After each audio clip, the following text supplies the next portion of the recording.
Just want to quickly shout out all of our partners and thank them so much for the support. Really does mean a lot to us and help us with our growth. Enhanced CBD, Performance Box Supplements, Fortis Fightwear, Boho Jewelry, Core Hand Wraps, and Good To Go Recovery. We really do appreciate all the support you've given us over the past year and a bit. We'll have links to all of them in the episode description, and there'll be the codes to them all in there as well.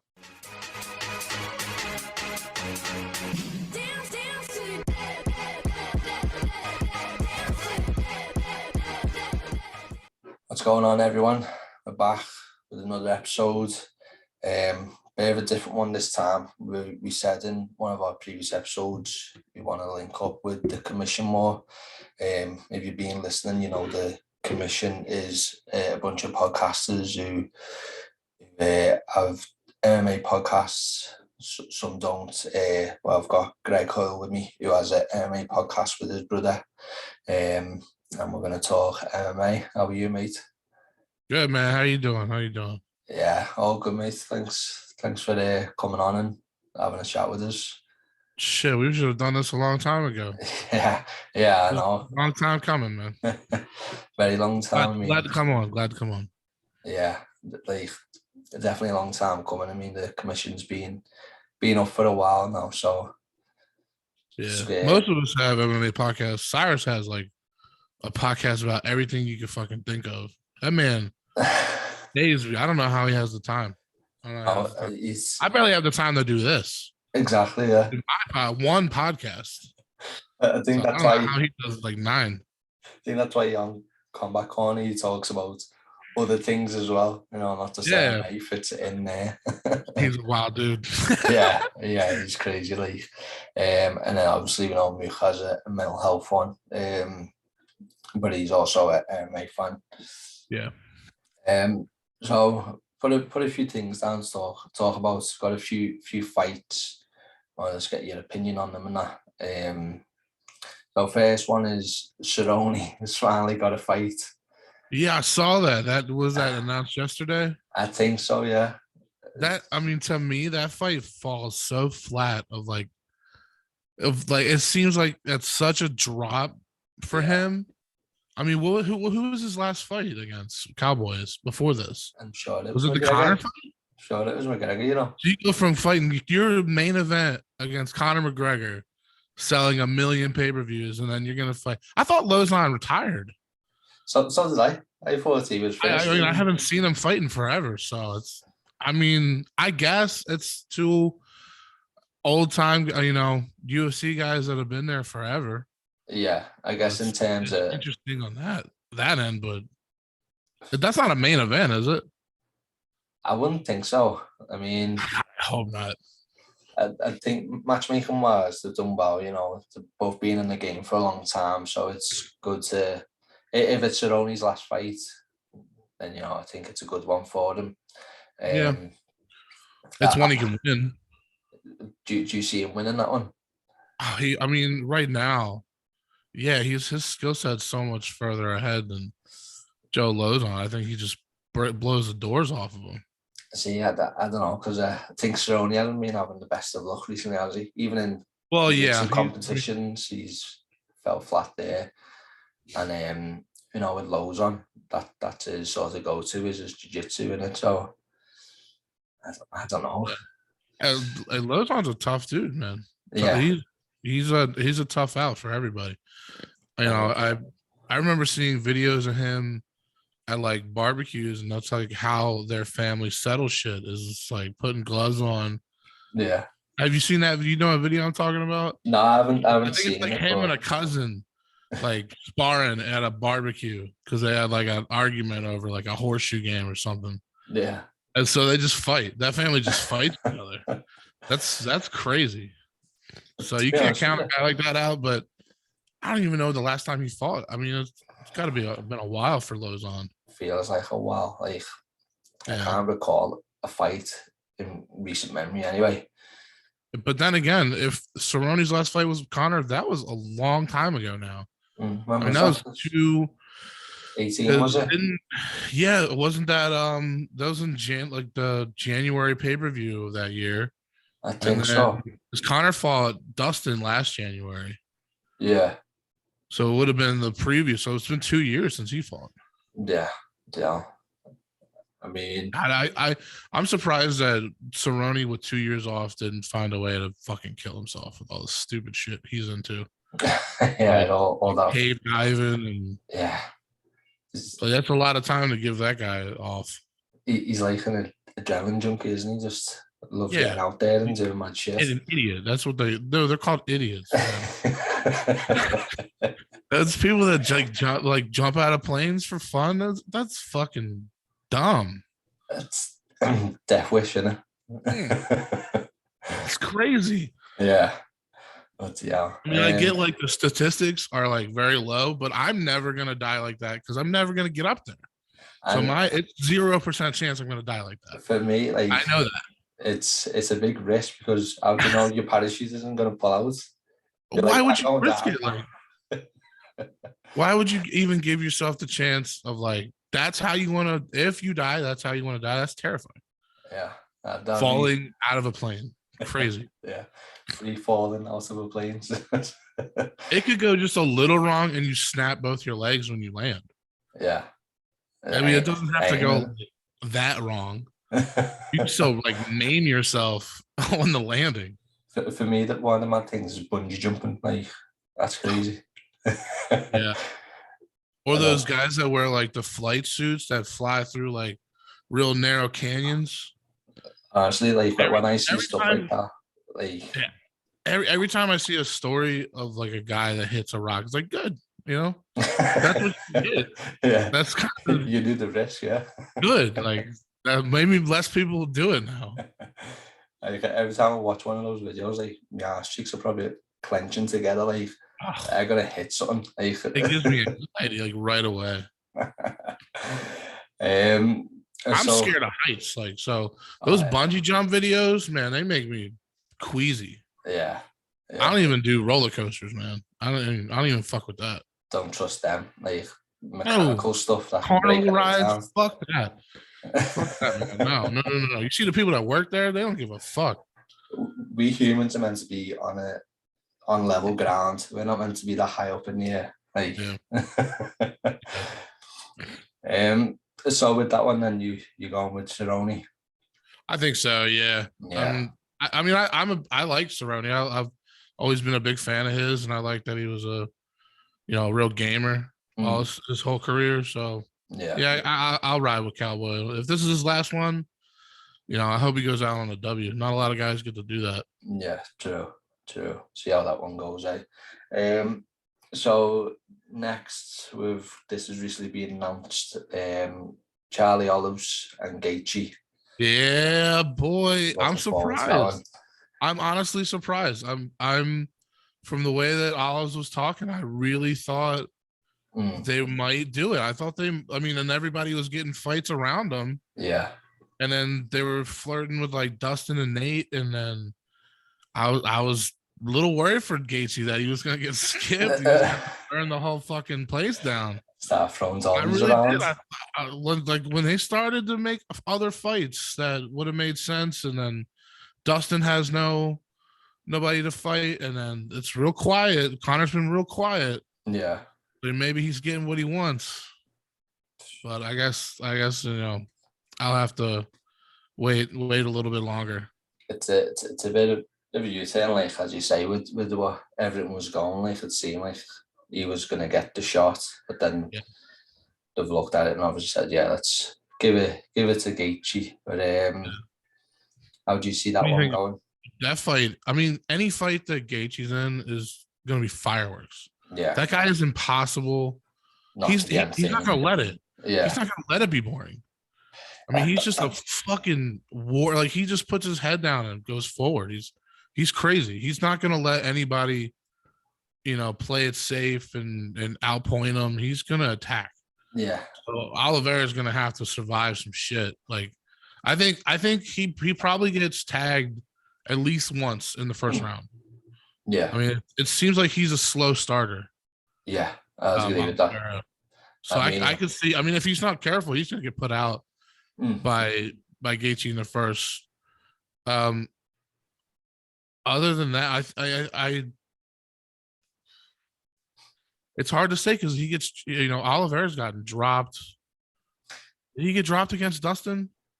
Did Dustin drop him in the first round Dustin too? caught him. I know Chandler got him real good. Chandler did, yeah. I think Dustin caught him with a good punch. I don't think he put him on his ass though. I'm not too sure.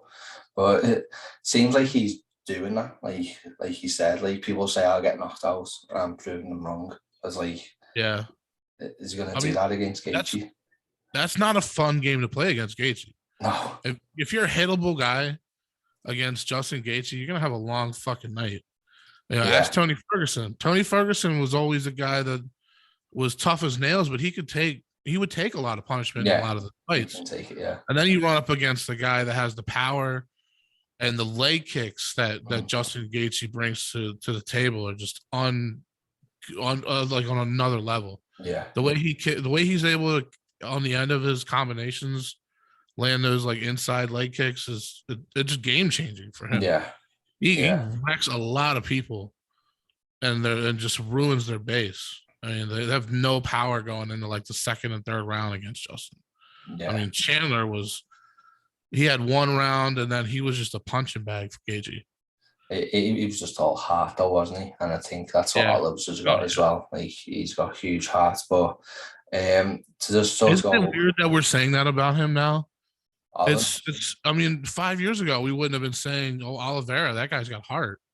Yeah. I mean, 5 years ago he's a guy that he quit in the middle of a fight. It's crazy how his career is just completely blew up. Flipped. Yeah. Like it's crazy how you can just make a U-turn when you make some changes, you know what I mean? Like obviously for a while like we've called him the dark horse of the division and I think he's going to beat Gaethje, but you think he's going to beat him? Yeah, I know with Gaethje there's a big challenge with taking his punch, you know what I mean? With Chandler, it was a big challenge with taking his punch and that, but I just feel like you could look at the fight with him and Khabib and get a bit of an idea of what to do, you know what I mean? Like, I think jiu-jitsu is where Oliveira will get it done. Wraps him up. Yeah, and I think with Oliveira might take away Gaethje's leg kicks because he knows he wants to get him down and submit him. So he might be a bit more reluctant to throw the leg kicks. He might just go full on boxing. Yeah. I don't know. I feel Oliveira's going to win that. But just to step away from that quickly, you mentioned Chandler and Gaethje. Is it mad to think that Gaethje thought that fight was boring? Yeah, I did. I saw he said that. I mean, that's baffling. I mean, I guess he has had so many unbelievable wars that some of them are just underwhelming for him. But that fight was incredible. I don't know what he. I guess when you're in it, it's a little different. Yeah, that's what I was going to say. Maybe it's perception. You know, how we see it versus how he sees it being in that fight. It might have seemed slow to him, or. There's not a soul on this planet that watched that fight that night and said, "Damn, that sucked." Yeah, that's like everybody was like, "Damn, how do you go from here?" That was the first fight on the card. So it was like, what the fuck are we gonna see that's gonna top that? There's because of all the energy that people brought up from that fight. Like it just went quiet after. Like it's like everyone took a nap, like to get the energy back. Now, if he would have said something like, "Okay, it was an entertaining round, and then I beat the shit out of him for the rest of the fight," I'd totally agree with that. Yeah. But to say that first round was boring is insane. It's one of the most entertaining rounds I've seen. It might be the most entertaining I've ever seen. I mean, it's up there with like Pat Barry, Czech Congo. The round 4 of Robbie Lawler and Rory McDonald too. Yeah, I mean, it was a great fucking back and forth. Oh man, they both cracked each other.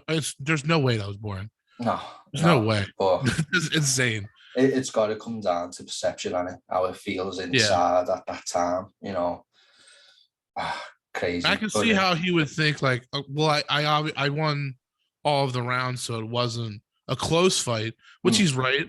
It wasn't a close fight on the cards. Yeah. But it was entertaining. I mean, it was very entertaining. Yeah. Yeah, definitely. Very entertaining. But let's get your prediction for Oliveira and Gaethje then. I want Oliveira to win. I want Oliveira to win because I think Oliveira might be a guy that could pull Khabib back in.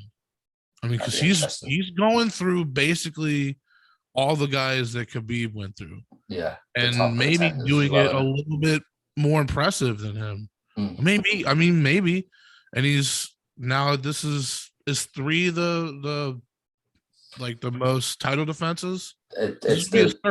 It's third, and that's what I was going to say. It's the most activity, I think, in 12 months from the lightweight champion, I think.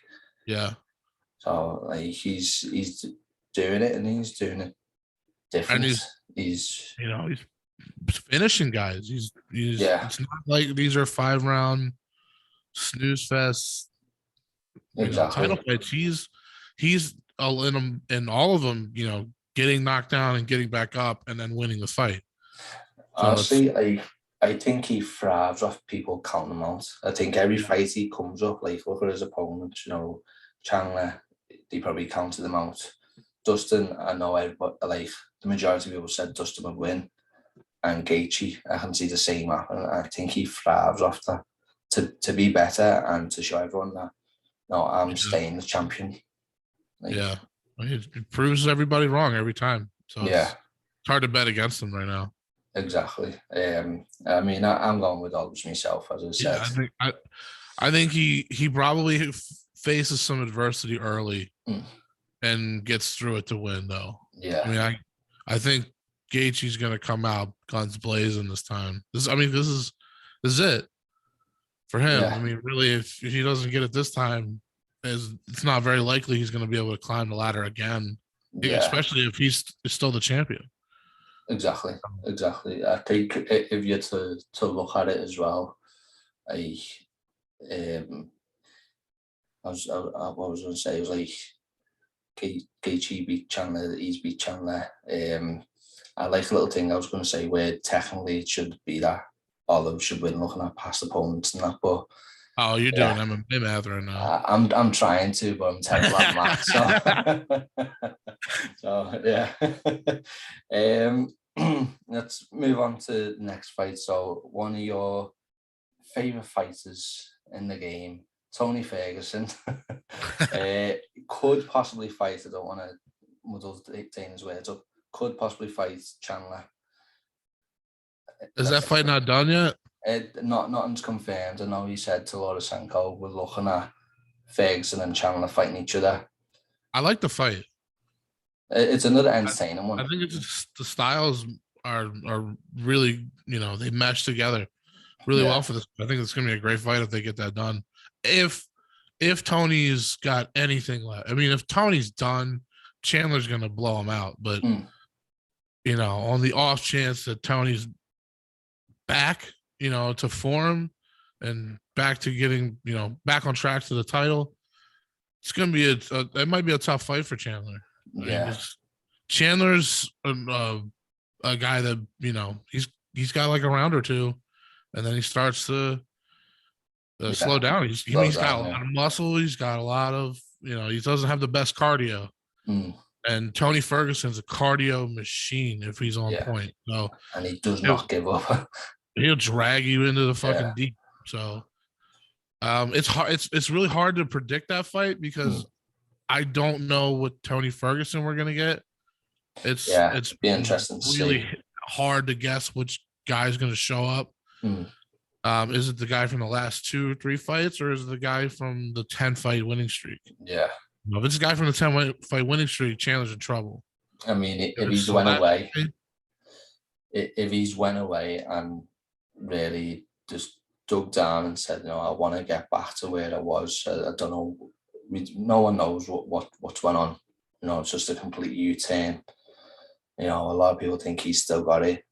Does he have that confidence himself to say, yeah, I've still got it, and go in there and prove it? You know what I mean? And again, it's another big opponent. He's not taking small names either. His last one's a Dariush, and now he could possibly get Chandler, and Chandler's been on this mad run like since coming in. Like all of his fights have just been nothing but entertaining, and I can't see this one being any different. Yeah, I'm not going to ask you to predict that one because that is tough. The styles, how they match up. Yeah, you know, the grit in the fighters. I think. Let me ask you something. Are you at all disappointed that it's not Nate and Tony, like everybody is? Like a lot of people wanted that fight. I don't know. Again, it's sort of a similar matchup. You know what I mean? Like, I think you'd see them standing. I think if Nate doesn't get made with them, then yeah, I think Chandler is a good replacement for that. So I'm not mad that doesn't get made.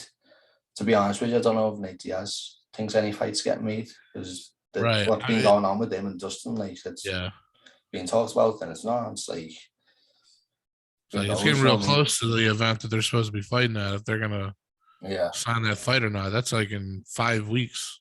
Yeah, and something like that. So got to assume that the in a fight camp, like possibly getting ready if that's the case. But yeah, I don't know. That's a mad one, but yeah, I wouldn't be mad if Nate Diaz come in and fought Ferguson, but I definitely wouldn't be mad if it's Chandler either. So I think it's a win-win.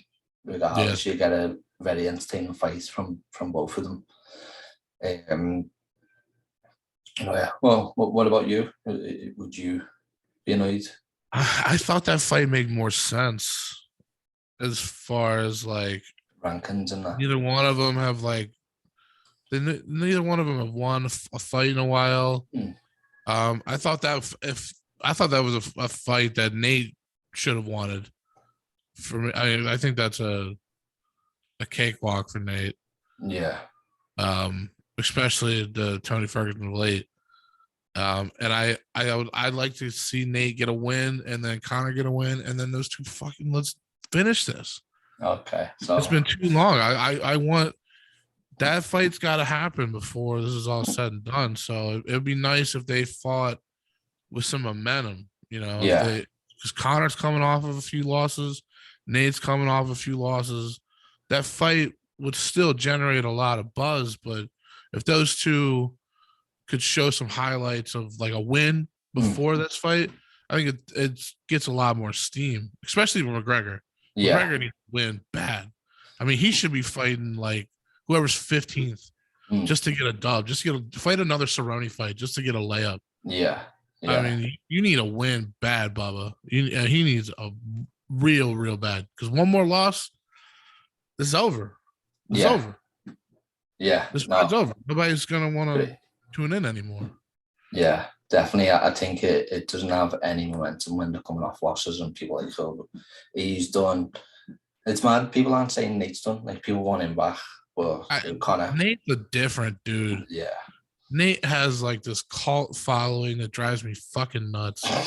His fans are the worst. Like, I don't mind Nate as a fighter, and a personality. I think he's funny. He's hilarious. Yeah. His tweets are fun, but his fan base sucks. When you can understand them.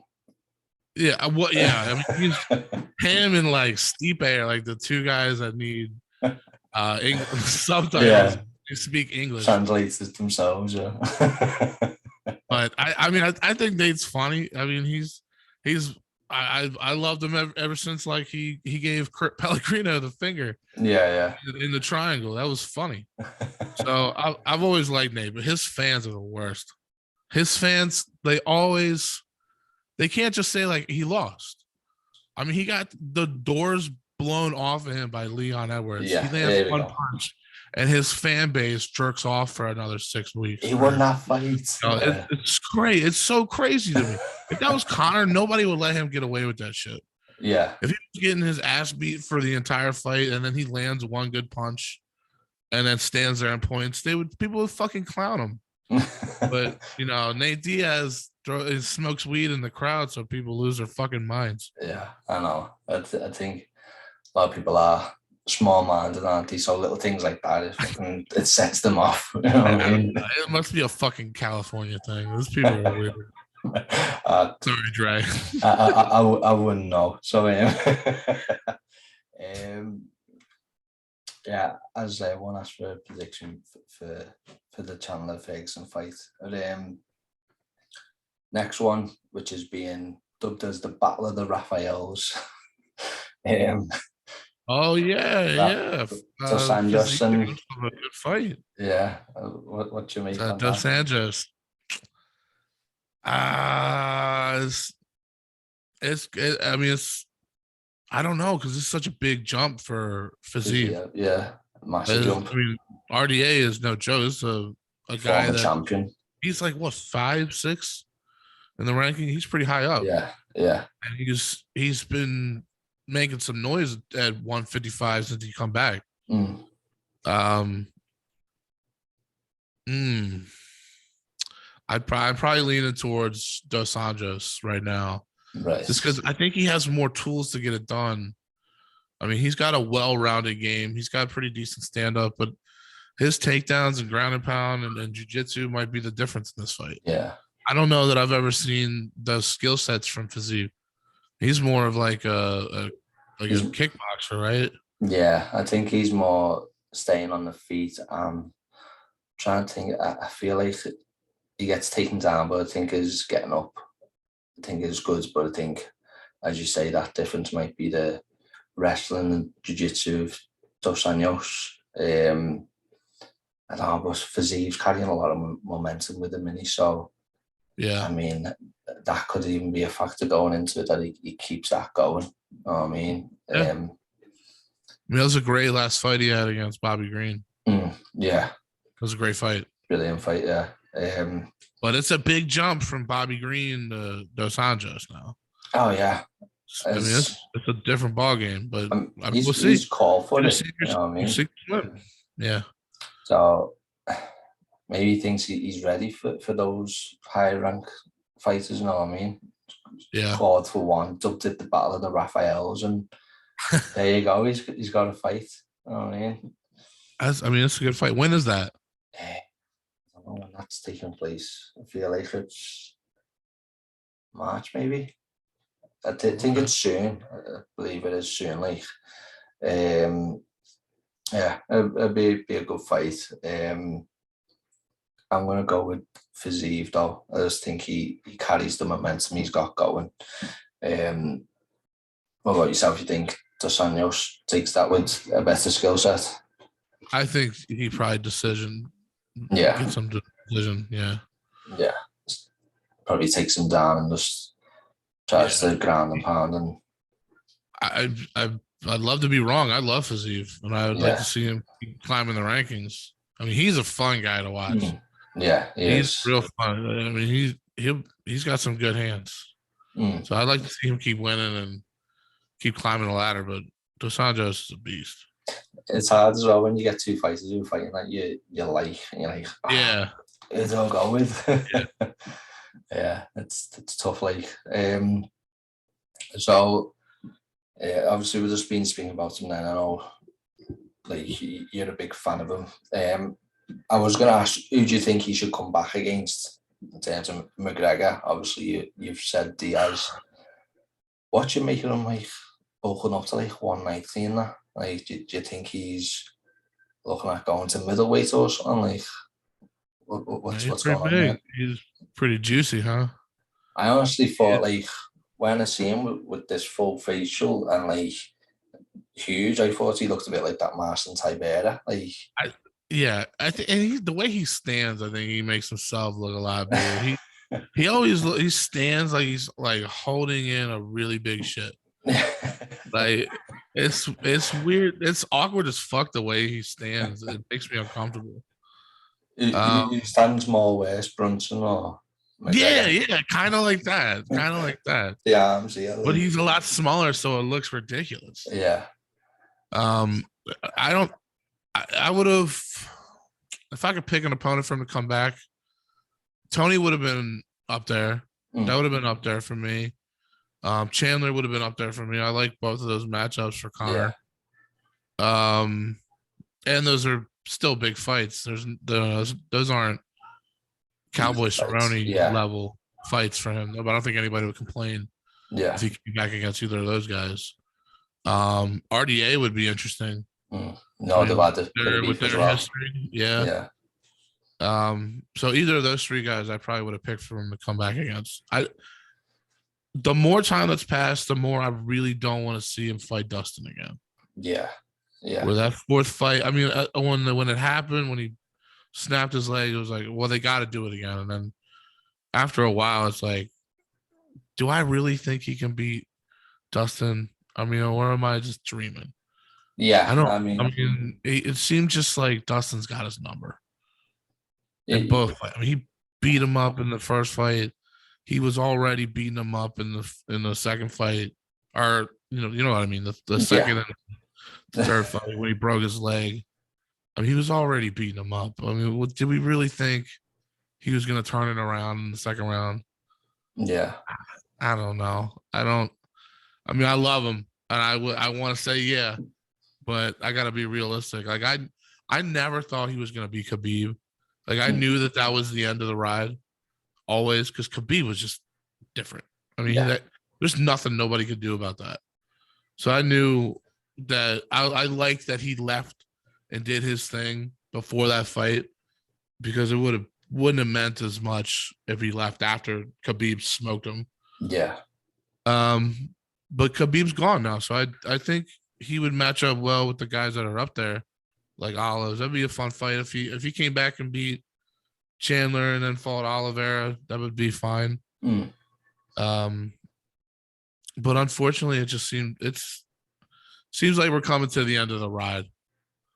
You know, I don't know. I think with the Dustin fights as well, like from that very first fight, they went on two different trajectories. You know what I mean? It's like Dustin shot up, Connor's like went up, but then sort of fizzled. You know what I mean? I don't mean that in a bad way. You know what I mean? I respect him as a fighter. I just feel like when they got to that second fight, the trajectory where they were in the career had changed immensely. You know what I mean? So different. Yeah.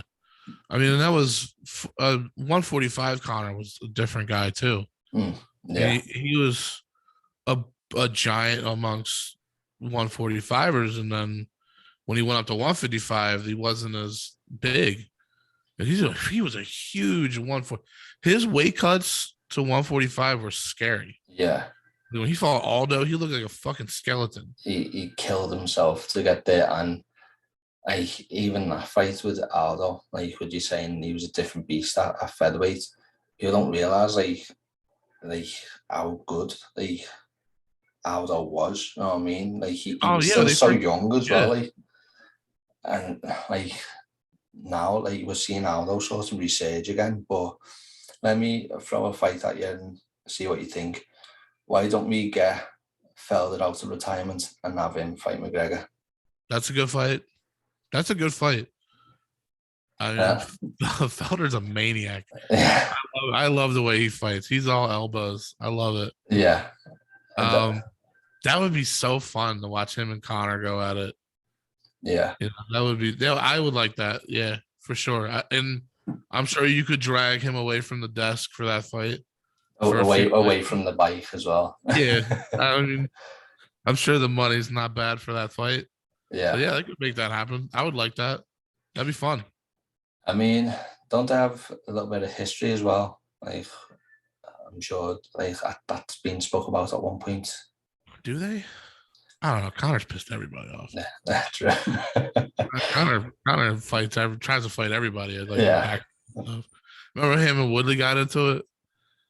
And he was fighting I think that was when he was going for the 155 belt. All right. And him and Woodley ran into each other back there, and Connor was like, "I'm coming for you next." Oh, but yeah. You know, it wouldn't surprise me if he's went for like the heavyweights and that. You know what I mean? Maybe that's where he's going now. He's going to fight John Jones at heavyweight. Oh, speaking of that, what about Kazmat saying that, or Usman saying that he wanted to jump up and fight Jan? Yeah, at 205. That's surprising. Like, I mean, he almost got knocked out by Colby. I don't like his odds at 205. Those guys are They bring those the send you to power. the fucking nether realm. I think. I mean, going up in weight. I mean, it's probably not too bad. I imagine he walks around a lot heavier than his welterweight limit. Probably he probably walks around like 2. Yeah, so when he's out of camp. For them to do it, he wouldn't have to worry about cutting too much. You got to think Jan's cutting from like 240. Yeah, I mean he's cutting, so he's a lot bigger. Yeah, still. So even if you're not cutting, you can make the weight. That guy is huge. I mean, what point was this at? So obviously Jan was champion and all that, but was it before the Izzy fight was made? I think that would have been. I don't know if he said when. Like, this was just an interview recently that he was flirting with the idea of, because he's friends with Adesanya. Yeah. So he wouldn't have wanted to go up to 85 and fight him, but he said he was flirting with the idea of jumping up 2 weight classes to fight for the belt up there. Yeah, I mean, obviously his wrestling would transfer over there, no problem. But with the power that he's been recently getting transferred, do you think? I mean, you're getting bigger, aren't you? So, but you're also hitting bigger guys. I mean, Jan doesn't have the best chin, so maybe if you could catch him, but you're gonna have to get close to him, and that means he's gonna get close to you. Yeah, you don't want to take one of his shots. I mean, it definitely would have been intriguing, like to see that. That's some like BJ Penn shit. Yeah, like BJ Penn was on. He fought. He was at light heavy or something. Yeah, I think he fought Machida at heavyweight. Was it heavyweight? I thought it was light heavy. I think he might have a heavyweight fight too. It might have been like an open weight fight or something like that. Yeah, I know he fought Machida on like some Hawaiian promotion. Yeah, it wasn't in like the UFC. Yeah. I mean that's crazy. I mean BJ Penn did it, so why can't Kamara? Kamara's a special dude. Yeah, he is. He's a special athlete. I think if anyone could do it, like he definitely could. I think he even now with Glover, like it could still be interesting to see, because having wrestled Glover and he's got the jiu-jitsu and that, so it's Glover's a dead man walking. Oh yeah, I know. That's it. I mean, I'm a big Glover fan, but that dude's gonna steal his soul. It's unfortunate as well. Yeah, it's for him to forget his first title, and that's the dude. That's the fucking guy you gotta fight first. That sucks. You want to talk about special athletes? Yeah, he's got to be one of them. Like, he's different. Like, he's strange. Did you say? Yeah, he's like a white samurai that hangs out in the fucking jungle. I love it. It's fun. You gotta have some, dude. This is a fight game. You gotta have some weird people. You gotta be different. To decide to do this, and then you only get paid like $20,000 for it at the end of the day. But you gotta have some loose screws. Yeah, I mean, like, definitely gotta have loose screws. I mean, now you've got to have like a proper like personality. You know what I mean? Like, and then it seems like the ones that they'll get behind is the personalities. Hence why Kobe's now a big one, because he's developed one. And like just the mad ones like Yuri, like where he's shouting at the sky, and like he's made like a little antenna on his head, but I know that's to do with his tight position. Yeah. So, but it looks like an antenna on his head. I mean, I'll say.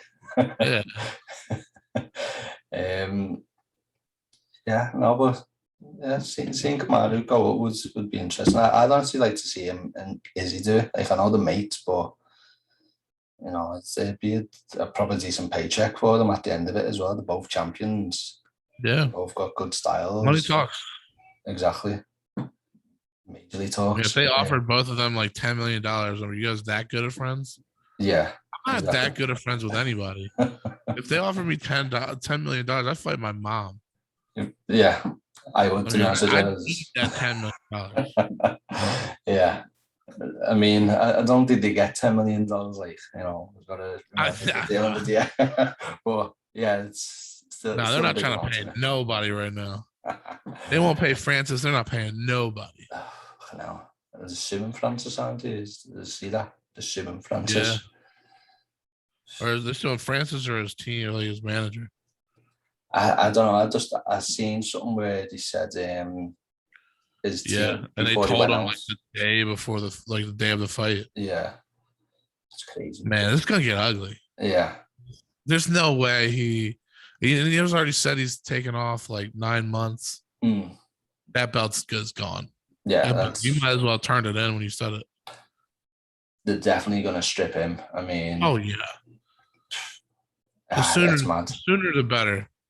I respect it. Like, I mean, he's stood up and said, "Look, I'm the heavyweight champion. Like, to be the heavyweight champion, you're one of the best." You know what I mean? The fact that you're a heavyweight and you're the champ, like, and for him to feel he's not getting his, what's the word, like his respect in that, and to call them out and saying like they have a system where they know what they're doing because they know you're going to go away for 10 months. That money that they give you has got to run out, so they sort of force you into this contract. I mean, I respect them standing up in that, but it's only going to get more metal, especially with that blonde knobhead doing what he's doing as well.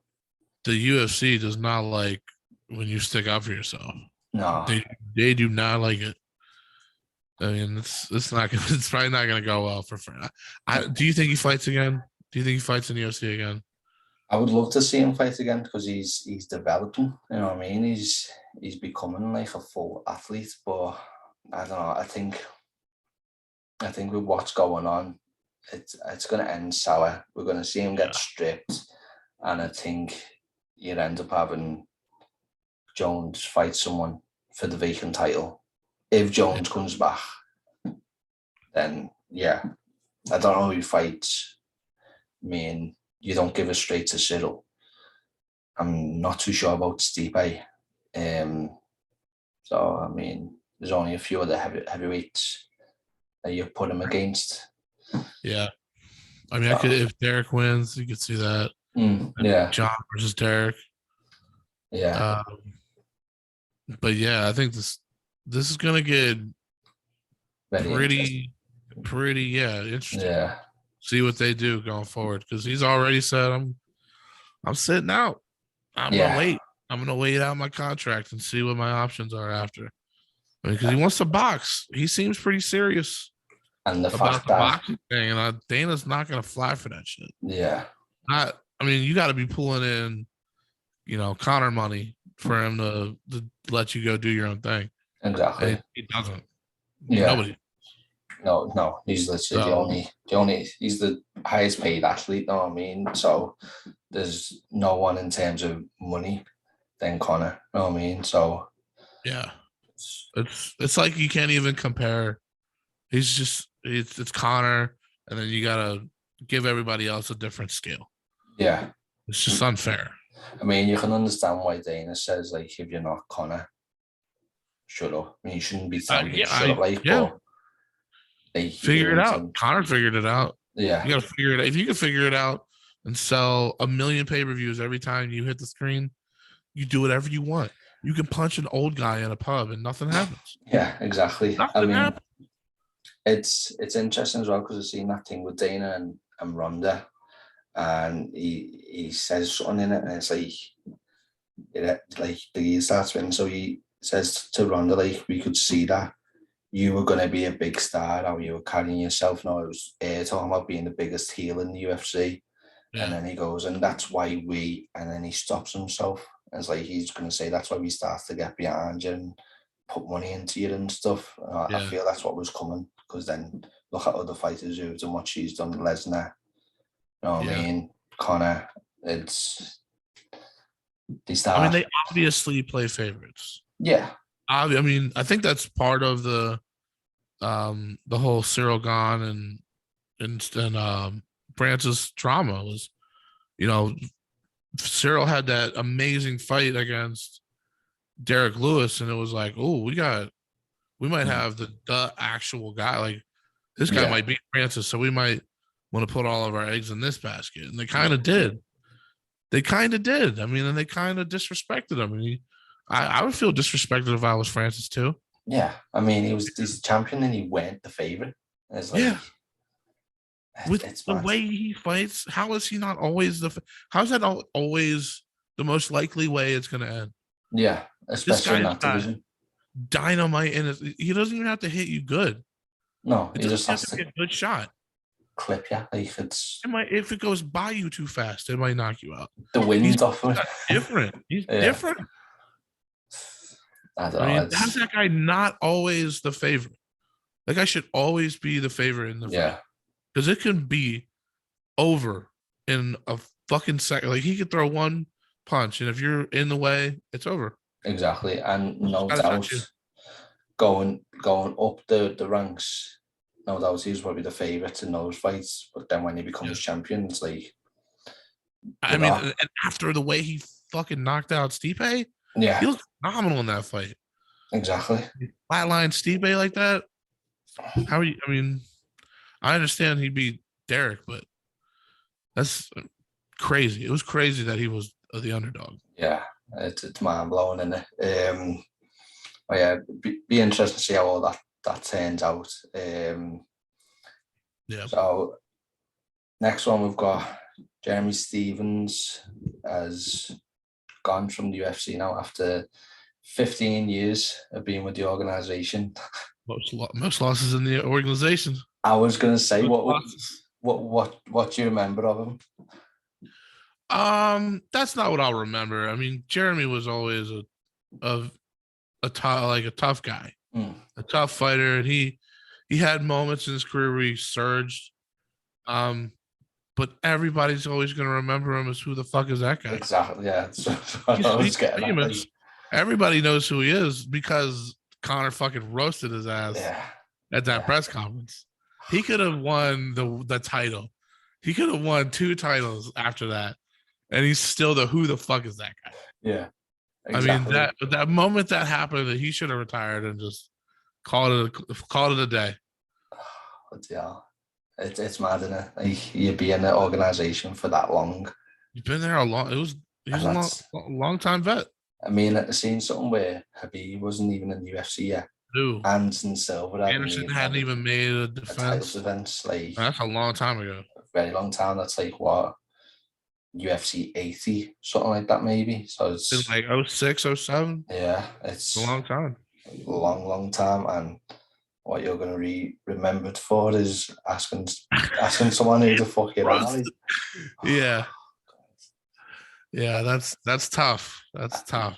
I do remember some of his fights. I mean, one of his biggest highlights was that sort of running uppercut. I forgot who he caught it on now. Remember it where he sort of like got an uppercut from down here, sort of like Garbrandt, when he got a sunset. Oh yeah, when he got sunset. He sort of threw the uppercut from right there and put the fella on his ass. I can't even remember who it was. But yeah, it's a shame. You got to be famous for something. Oh dear, it's gonna be on his bloody gravestone, isn't it? It should. It just, it should have a fucking NFT thing. Just get with the times of the day. You have a little NFT on your tombstone of Conor being like, "Who the fuck is that guy?" Yeah, with the mic looking up like, "Fuck yeah!" That's the future. That's what NFTs were meant to be used for. Yeah, on people as a tombstone, like, this is your most stingy. Yeah. Yeah. Sure. Maybe we could be getting onto a business there. Hey, nobody steals that idea. We see that shit next week. We'll see that shit on the internet next week. Yeah, it's ours. I'll be taking it.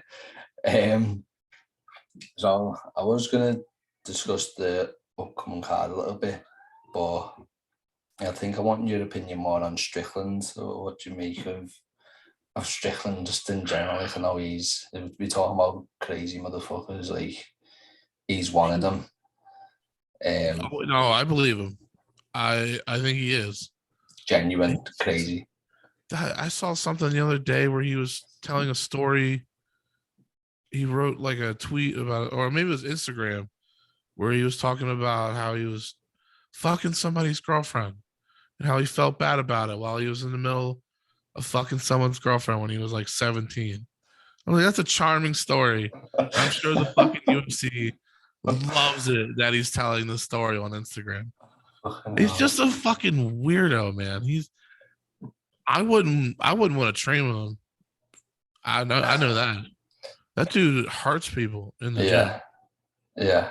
I mean, the more training videos you see of him, the more I'm like, I wish that guy would have snapped his fucking arm in half.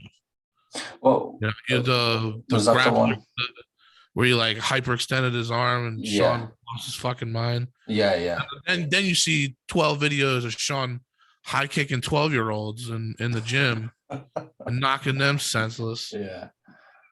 I mean, he seems like an asshole, doesn't he? Even when he's in the octagon, like when he's talking to them and that, his is different to Holland's. You know what I mean? Like Holland seems like he's having fun. Memes trailer trash. Yeah. Everything about him is just like white, like Eminem type of like white trash, kind of white trash. Vest and that. Like, I mean, talking about wanting to kill people and then wanting to kill somebody in the octagon. Like, I would not want to fight this dude. This dude's crazy. Yeah. I mean, I don't think anyone's ever really spoke about killing someone in the octagon, have they? Like, no, can you recall anyone saying like? No, because these people are generally normal for the most part. They're not like telling stories on Instagram about like how somebody pulled a 12 gauge on him and he snatched it from him and wanted to shoot him, and then voices in my head told me not to. Is that something I said? Yeah, that was like a couple like a year ago. He was telling a story about a guy one time a guy pulled a gun on him, and he was able to wrestle the gun away from him, and he went to go shoot the guy, and the voices in his head told him not to. Like, that is very frightening. That guy's on your poster. Yeah. That guy's on the poster of a few events now. Yeah. I mean, he's a nut, but I mean, his fighting, he's a good fighter. Yeah. I mean, I know people have a voice in there, you know, and it says something like, "Oh, I'm gonna have for the tea," or you know, everyone has that one voice in there. But when he says voices, like, who else is he speaking to? right. How many are in there, my man? Well, yeah, it'd be interesting to see how he gets on against Hermansson. You know, Hermansson, very good fighter. You know, he's probably going to look to hit the ground more, isn't he, Hermansson? Yeah. It'll be interesting to see how that plays out. Next, once they go on to the other big mouth fella, but what he's done here is actually quite funny. I've just put it down as Kevin Holland taps a troll. That sounds wrong, but what? Didn't you see this? No. So, I think it's. Is this the music video? No. So this has been recent. It might even been today.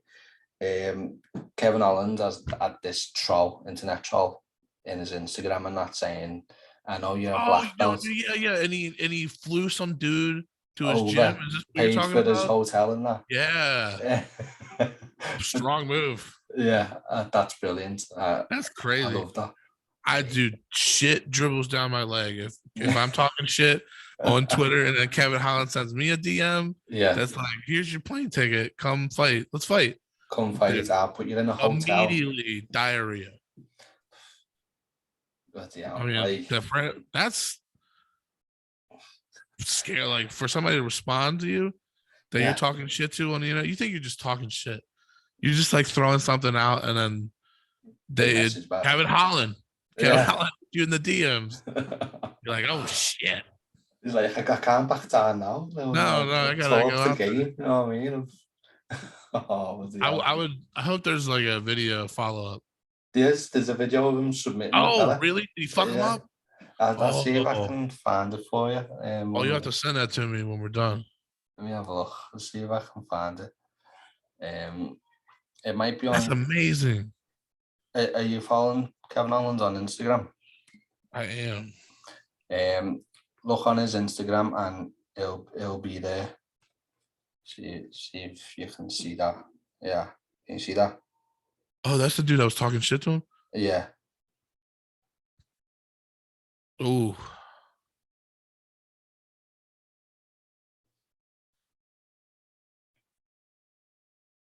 What were you thinking, man?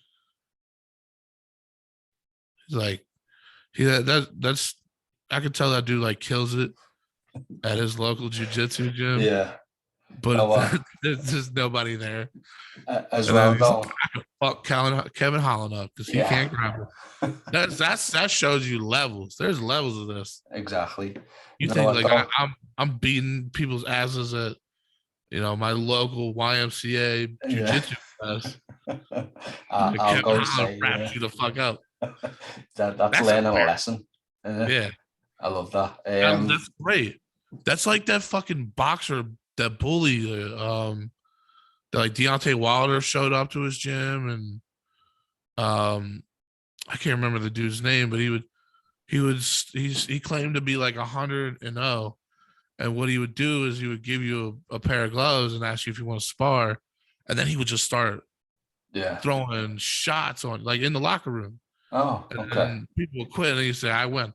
But and then he started talking shit. Like I think he dropped a few N-bombs to Deontay Wilder, and Deontay Wilder showed up, fucked this kid up. Nice. I think Anthony Joshua too.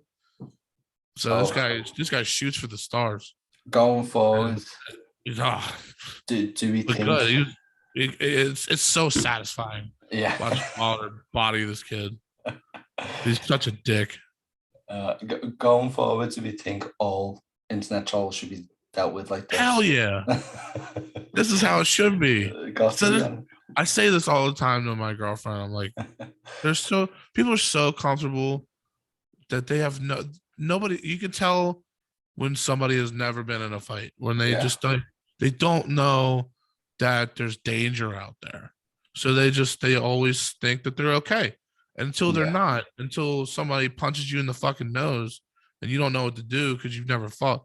There's so many people that I can tell the way they talk to people that you've never had somebody smack you in the mouth for like some people should. Yeah. Like the way that some people are just rude and nasty to people. You should be able to smack those people in the fucking mouth. Yeah, it's mad because the way the world's gone today, that's sort of like frowned upon now. You know what I mean? Like, you've given people keyboards and a screen to thingy their views online, and they're able to message these people and say, "Oh well, I'd fuck you up. You're this, you're that," and they're not aware of the consequences because they're behind the screen. Yeah. But then when you get a message back saying, "I'm going to fly you out. You are going to come and fight me in a good environment. And I'm going to teach you a lesson." And literally with that there, Kevin Holland is being Kevin Holland. And as he's wrapping them up, he's like, "You know what? You should go to school. Take up wrestling." You know what I mean? And he's probably being Kevin Holland with him. But I love seeing shit like that. You know what I mean? Great. It's the way it should be. Yeah. You should be held accountable for some of the things. You say some real nasty shit to people, you should be held accountable for that. Yeah, definitely. And not enough people are, for sure. 100%. They even like with kid like my son, I've taught him, like, somebody fucks with you, if somebody's bullying you, they're not gonna stop until you fuck them up. Exactly. Until you hit them back. And then his mother hates that shit. She thinks I'm an asshole for teaching them that, but I'm like, what? How do you think I know that? Like, I'm a big guy. I was bullied in like elementary and middle school, but then when I got, started lifting weights and started beating the shit out of people, you think I was bullied in high school? Yeah. Fuck no. Nobody wanted a piece of this. Exactly. You got to show them that I'm not gonna get pushed around, or they'll always fuck with you. Because you gotta hit a bully back. You've got to fight back, haven't you? You know what I mean? Yeah. Or people will always fuck with you. Yeah, 100%. So a few more topics. Next thing I want to move on to is they've announced UFC London. Obviously, this is massive for the UK fans. But is there any fights on there that you're looking forward to? You've seen any of the announcements in that? That's the Tom Aspinall fight, right? Yeah. Who's he fighting? Volkov. Yeah. Who else is Patty on that fight? Paddy's on there. He's fighting Kazula Fargas. He's not fighting Josh Gordon or Jared Gordon. I'll tell you that. No, that. I don't know where the fuck he was getting his sources. No, what I think it is though. I think everyone, like Dana said it himself, and I agree. I think everyone wants to be the first to report it when it's not even being signed. Dana said we're looking at this, and we went, oh, it's in the works, but it's not because neither fighter got any word of it. So, there's a load of fights on there. Molly McCann is fighting. Oh, Meatball. Yeah, Meatball's back. Carolina, I forgot her name. I forgot her first name. It's Carolina. Something. You've got. I want to pull up the card here. Yeah, there's loads. Arnold Allen's back fighting Dan Hooker. Oh yeah. I saw that was just announced the other day. That's a great one. Dan Hooker back down to featherweight. You've got Nathaniel Woods back after a long layoff fighting Ludwig Shaolinian. There's a lot of good fights on there. They're going all out for this return to UK. Oh, Gunner's back. Yeah. Gunner, it's been a while since we've seen him. Been a long while. Gunner's back. Krylov and Paul Craig. That's a good fight. Yeah. Are you gonna go to this? Are you gonna go to this fight? I want to try and get in there, like, Yeah. Would definitely love to go there, especially to be able to see Paddy's walkout live. Like, we didn't get to see it last time, but when he's in London, like, it's just gonna go fucking bonkers when his thing goes off. His walkout goes. Yeah, like a lot of fights on there. Like, any of them you're looking forward to? I always look forward to seeing Paddy. Yeah, I love Paddy. He's an interesting guy.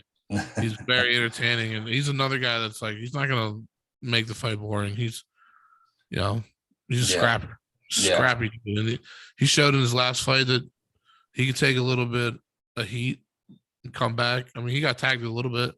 Yeah, came back and won that fight by knockout. I mean, he's so fun.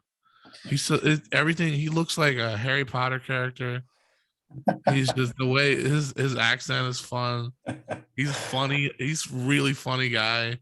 So it's like everything about it. And he's got a fun style. Yeah. So it's like a perfect storm of, like, he's got personality. He's got ability.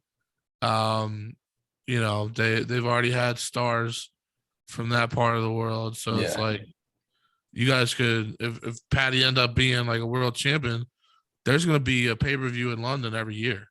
Yeah, hopefully it'll come back to Liverpool. It's mad because I'm from where Paddy's from, but the accents can change, you know what I mean? Like, it is just a lot more strong than what mine is. Yeah.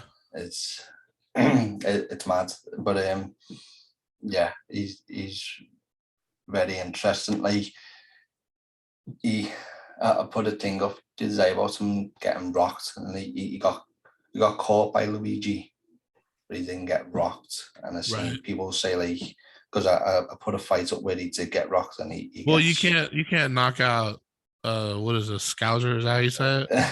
Scouser. You can't knock those guys out, apparently.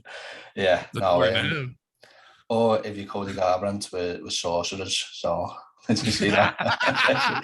Yeah, that was amazing. Call Paddy a sorcerer. And you just said he's from Harry Potter, so it works. He does. He looks like a Harry Potter character. It's great. I love Harry Potter, so it's fun. What is it? Is it his hair? Yeah, it's the bowl cut. It's for sure the bowl cut. Yeah. It'll be a good card. I'm looking forward to it. But man, they do not give Dan Hooker any breaks, do they? Oh, that dude fights just a boogeyman every fight. Yeah, I mean, Islam. Arnold Allen's going to be your next fight after that featherweight as well. Yeah, I mean, that's a tough fight for him. That's another tough fight. I mean, the only thing that bodes well for him is the fact that Arnold's been out a little while for injury. Yeah. So it's, how is he going to be coming back to that? A lot of people say ring rust doesn't exist. You know. Oh, it 100% exists. I mean, I've heard fighters say like it doesn't exist, you know, because you're still training. It's just you're not training that hand, so you're never really rusty. You know what I mean? Because you're still exercising to an extent. Right. So, I mean, that might bode well for him, but if Arnold comes in and he's the Arnold that we know, I don't know. But again, Hooker's got a record of beating UK people. He's beat Dia Casey, I think, finished him. Beat Ross Pearson, finished him. So we don't know. Maybe going down to featherweight could be a good move for him. It's got a. Is this the first one at featherweight, or did he just fight at featherweight? He's fought at featherweight before. No, his last fight was Khabib's boy, right? Yeah, Islam. Yeah. Yeah. So this, that's right. He then he did like the phantom weight cut to prove that he can make it. Yeah. Yeah, no, I thought you meant like, is this the first time he's going to featherweight? Oh no, I just meant like since since his last fight. Yeah. Oh yeah, it's an insane fight. You know, see how it turns out. If it's a technical one or you know, if you get a proper scrap. But you never know with him, man. You never know. Exactly. So moving on. Next thing we've got is Brock Lesnar slamming Wee Man on a table. I saw that. I saw that. I think Johnny Knoxville was like either doing something with them with the Royal Rumble, or was in the Royal Rumble or something. I think Steve-O, I think it was. Was him and Steve-O? I think so, yeah. I saw Brock Lesnar just power slam him in like some pub, like some restaurant, like a Shoney's or some shit. Like that was funny. He looked like a little baby in that giant fucking man's arms, just rocking him to sleep. Yeah, it's okay. I'm just gonna put you down. Oh. You can imagine, like I don't think. See, I don't know, because it's Jackass. It's like, has he done it full force? Because if Lesnar's thrown Wee Man full force on a table, it'd just be like when Gallagher hit a watermelon, it just explodes. I mean, Wee Man getting spiked on his head by Brock Lesnar. That's not. I mean, that should have been in the. They should have done that for the movie. Yeah. Not for like an Instagram. But they got another heavyweight in the film, didn't they? So they're all right. Going back to Ngannou. They got the one dude got punched in the nuts by Ngannou. Do you like Jackass? I grew up on Jackass, man. Yeah. I grew up on Jackass. The mad bastards, aren't they? I actually me and Justin are gonna see it the day it comes out over here. Yeah. The next one, this last one. It's not the same without them in it, like. No, I mean, there's a handful of them are dead or dying. You know, Bam's dying. Yeah. Ryan died. Yeah. So and there's new guys in there. I think they're gonna sort of pass the mantle. I think that's what they're going towards. Like, this is the last one with us, but then these are the people that we think could take over and have it be not as good, but have it give you what we've given you over the last how many years now. I mean, they're that dedicated. But yeah, I love the trailer. You can't recreate it. It really is. That was lightning in a bottle with those guys did. I mean, who would have thought, like, it's basically just like YouTube videos of people hurting themselves. Yeah. And they made a 20-year career out of it. Exactly. I mean, it's insane. Most of these guys are like the 50s and that now, aren't they? And Johnny Knoxville's got to be in like his 50s or 60s. He's got to be. He looks like he's in his 50s or 60s. Yeah, it's depressing. he's took a lot of damage over the years. He's probably suffered with a lot. He's probably like 33, and that's just what he looks like from all the times he got hit by a bull. Yeah. What's the craziest one you can remember? The porta potty slingshot. That's one that I can't do. Oh, that one makes me. Yeah, with Steve-O and the porta potty. Oh man, that I left. I had to leave the theater for a minute for that one. I was gonna throw up. I can't do poo poo. I don't like that. You're not a fan of Dave England then? No, not really. And the stuff where they're like throwing up, like, and they're farting in the mask. And the guys throw up in the mask. That's so nasty. Yeah. Or when they snorted wasabi and Steve-O I thought it looked like an egg. I always think it looks like an egg when he throws up the wasabi. It's so gross. Yeah. What was it? Is it, I think, what's his name? Party Boy, where he drinks the... Oh, yeah.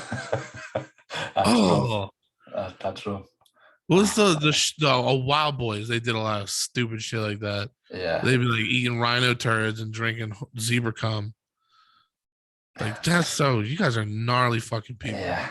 Like, and that's bad. Like, I know, like, he's drinking horse cum or whatever, but I'm not saying I would, but it makes my whole body shake, man. To go, like, how do we top jackass? Like, let's go and eat some rhino shit. Let's get these exotic animals and just eat whatever comes out of the body. Like, no. I mean, because the way TV shows work is like you have to pitch ideas. Yeah. So it's like there's a round table discussion. Someone's agreed to that. Yeah. On rhino shit in that round table. They were like, that's a good idea. Yeah, someone's agreed to it. Like, okay, let's see where we can get a rhino. Jackass is so great. It's so funny. Yeah.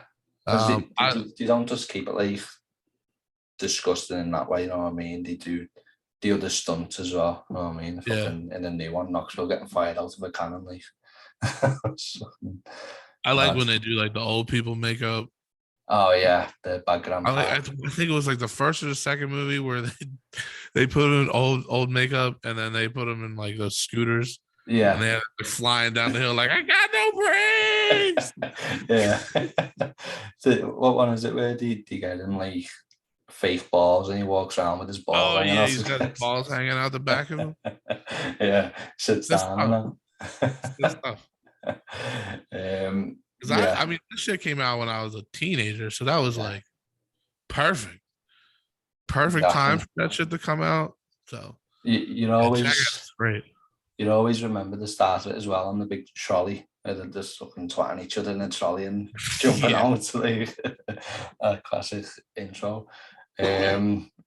So last thing then, for you, who do you think loses their belt this year? What fighters? Oh, that's a good question. I mean, I guess Pena would be probably the most likely, right? I'd probably say Aljo. Aljo? Yeah, that's. I mean, I didn't even think of that. Yeah, because Petian's is gonna batter him again. Like, I mean, it's a bit unfair. Glover's definitely gonna lose. Yeah, there's gonna be a lot of title changes this year, I think. So yeah, let's go through them then. So, is Valentina getting beat? Fuck no. Are you sure? Because no way, man. No. There's nobody. She's nah. Do you think she goes up and takes the belt off Pena? I've seen a lot of people say that.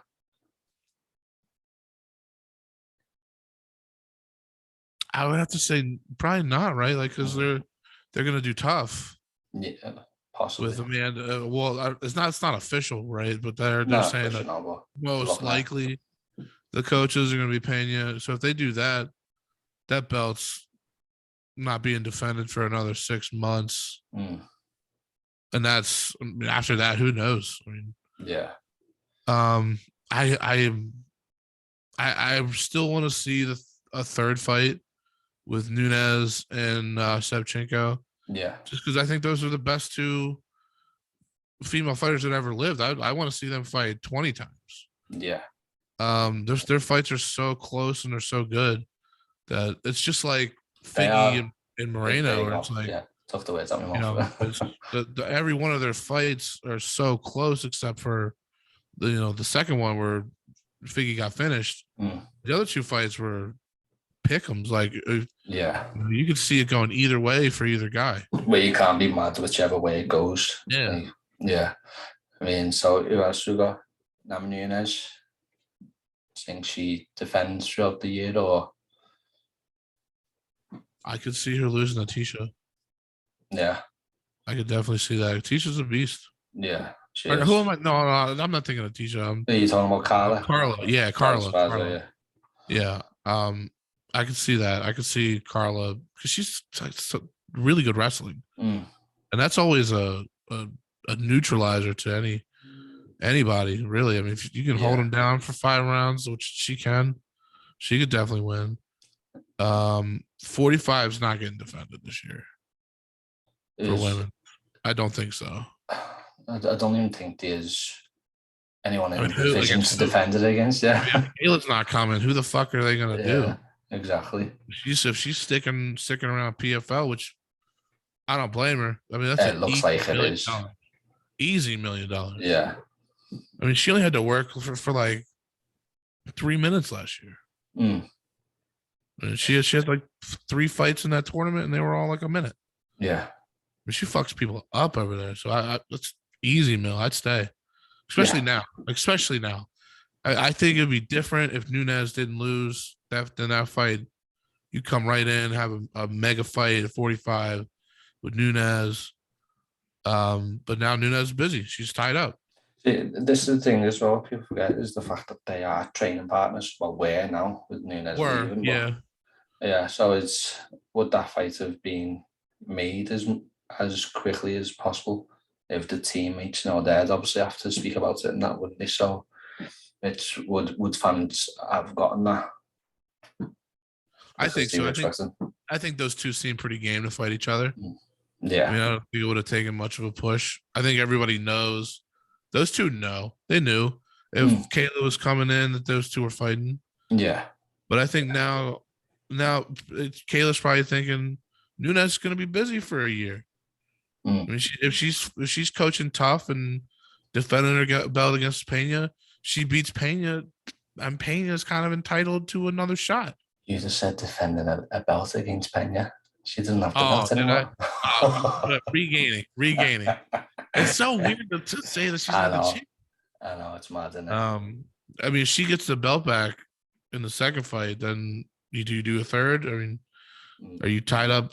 When you tied up for a year, I might as well stick over here, make another cool mill, and then next year we can fight.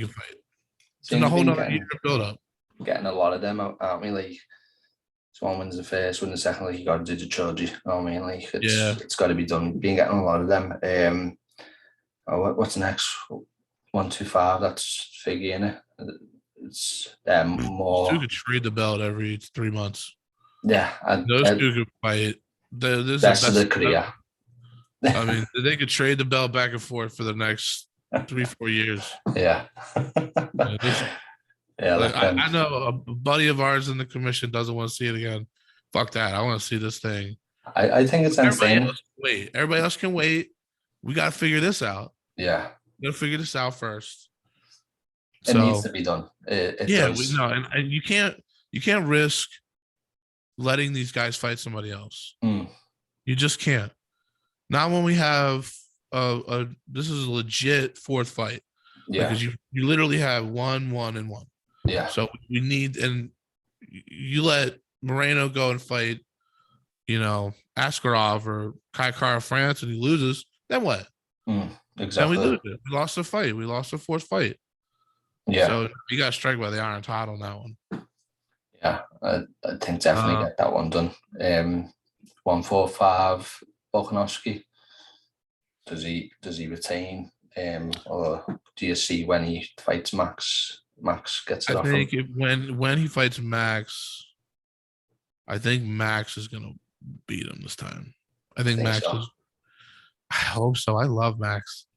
I like do so much. I do love Max, but I don't know, like for a little while now, I've been looking at Volk and thinking like, I think he might be the one that just does Max's number. Like, even though again, that's another fight that's evenly matched. Know what I mean? They're so good fighting each other, but well, the first one wasn't. The first one, Volkanovski blanked him, but that second one, second one, yeah. Even I my had mom Max win that knows one. shit about fighting. She knows that he won that fight. Yeah. I mean, everybody knows Max won. So that's another one that's 1-1. Another rematch they get done. I hate that we're getting Zombie. I hate that fight got made. I don't like that fight at all. Who would you rather put in? Yair. Would you? Yeah, I think that fight was so close with Max. Even after the 2-year layoff and coming off that loss. Yeah, I mean, it was so impressive what he was able to do against Max. That it was, I thought that fight was a lot closer than the judges thought. And I don't want to see. I understand that Zombie was the only guy in the top 5 coming off a win. That's probably why he got the nod.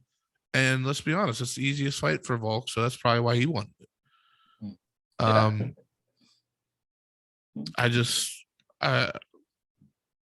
He's not going to beat Volk. He's not going to be the one to beat him.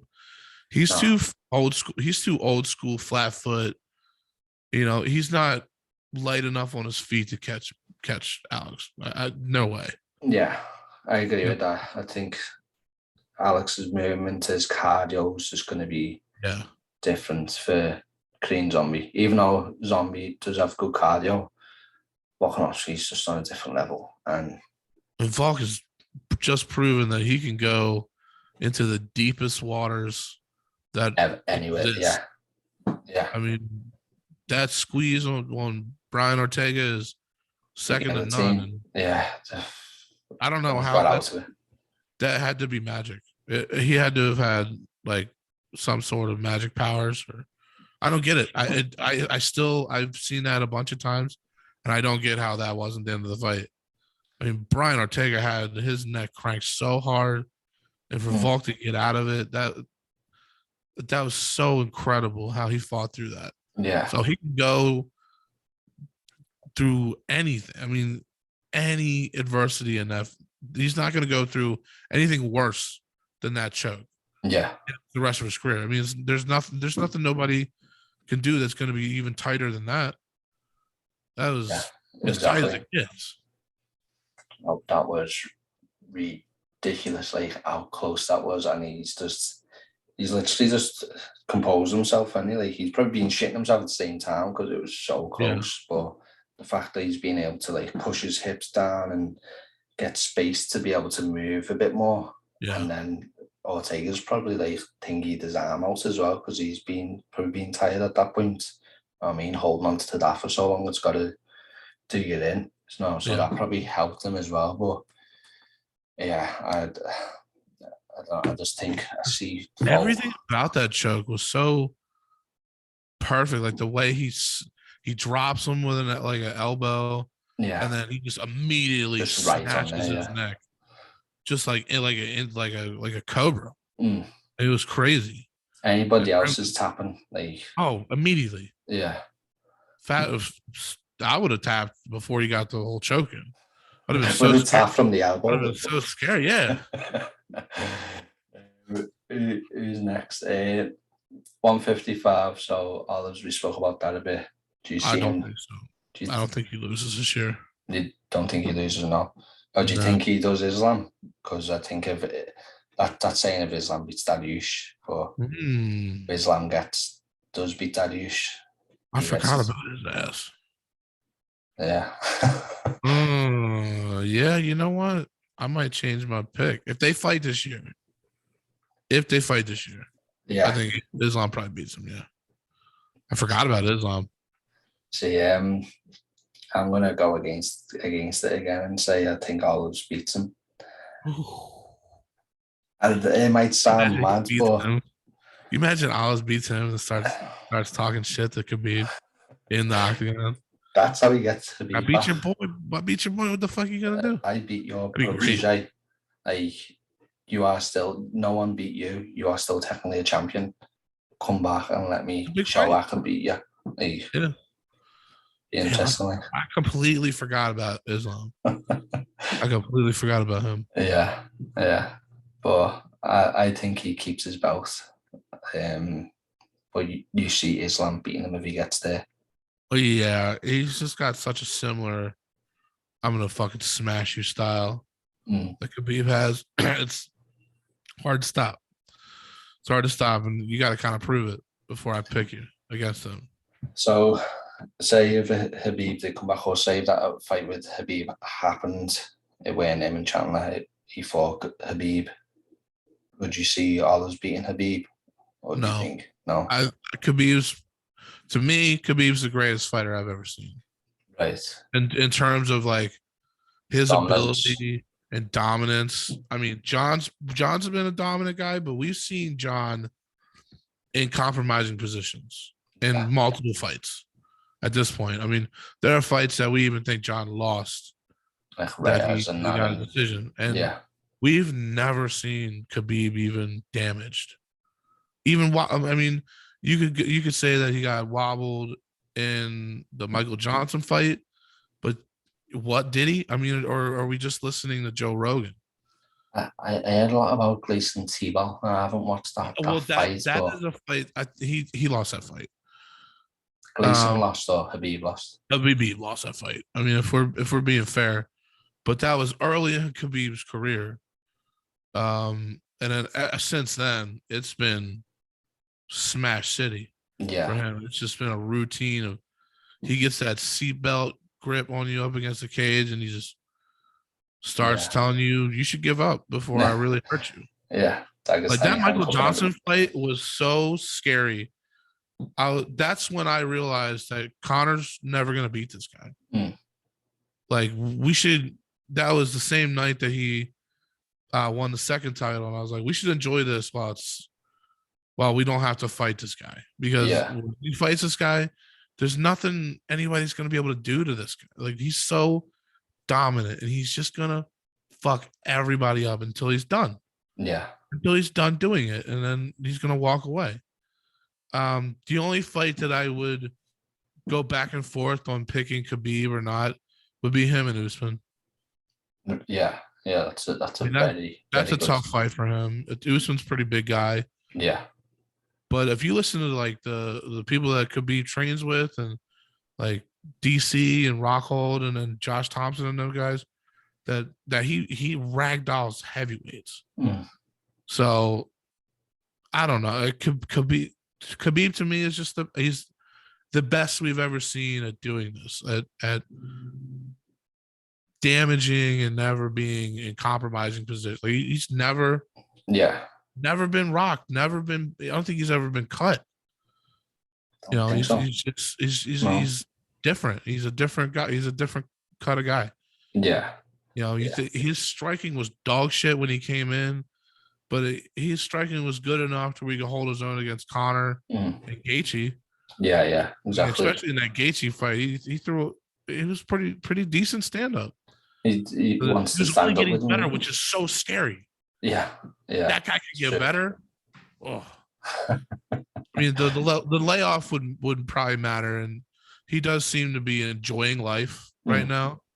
Yeah. Just looking at his body right now, he seems to be enjoying the fruits of his labor. Yeah. But if he's dialed in, he's in shape. There's nobody I don't think they can beat him right now besides Usman. Yeah. It's the only guy that I would maybe pick against Khabib. Yeah. Okay, so let's move to Usman then. Does he keep his belt this year? Yeah. I don't even know who he fights. Who's he fighting? He's going to fight Leon, right? Yeah. That's is that official? Dana said he's 100% going to fight him next. All right. That's cool. That's a tight fight. Leon's pretty good, but I just think that Kamaru's still evolving. It's still, he just got with Whitman. So we're just now seeing like how good his stand-up's getting, how good that jab's getting. I don't see Edwards being able to beat Usman. And then after that, I mean, who's he fight after that? Kazmat? Don't explain it. I mean, it looks like he's fighting Burns next. Looks like Hamzat will fight Burns next. I don't know if it's being confirmed, but they're being going back and forth. But I think the thing that might be the difference between Usman and Leon is I think Leon probably has the more better dynamic striking than Usman. Usman's got the lovely jab, and his right hand is lethal. But I just think Leon's got the more dynamic striking. I think that could be the difference in that fight. But I just honestly think Usman takes him down and batters him on the floor. Yeah, if he wants to. Yeah, I mean, he might stand up with Leon and say, "No, let me knock you out."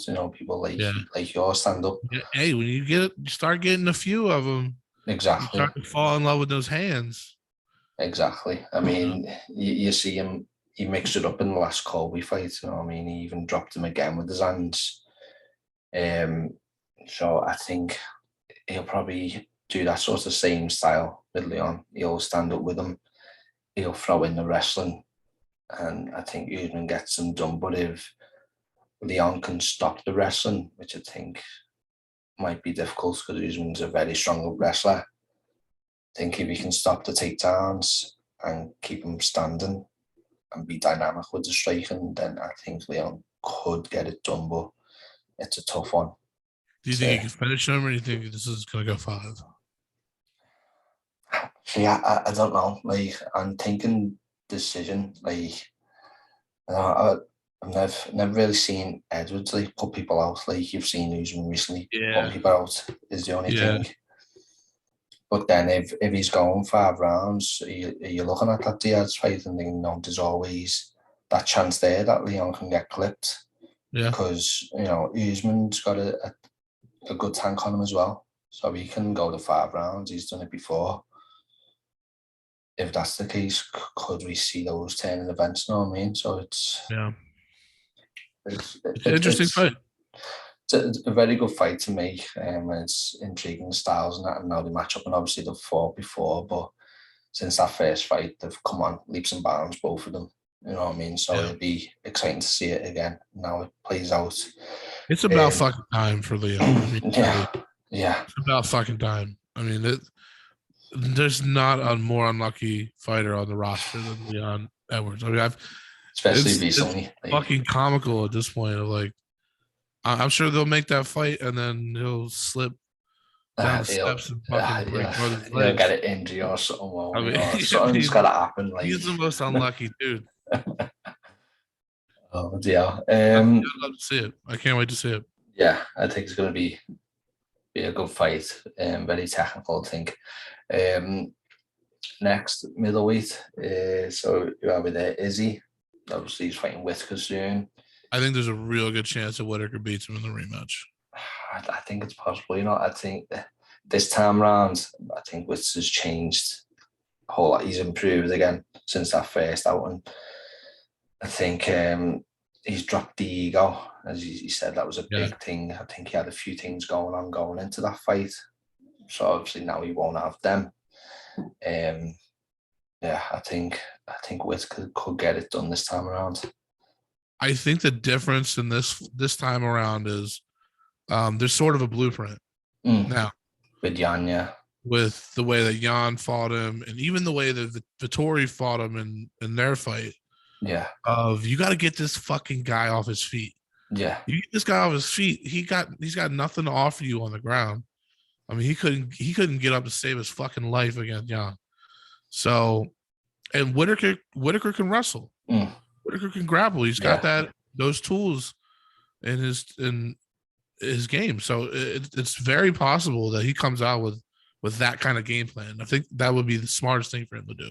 Yeah, just don't try. He did have success on the feet, but Asanya's better, and he had more, and he called him.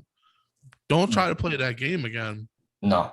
Use your striking to get in on a single leg or a double leg and drag this motherfucker to the ground, because that's how you're gonna beat him. Yeah.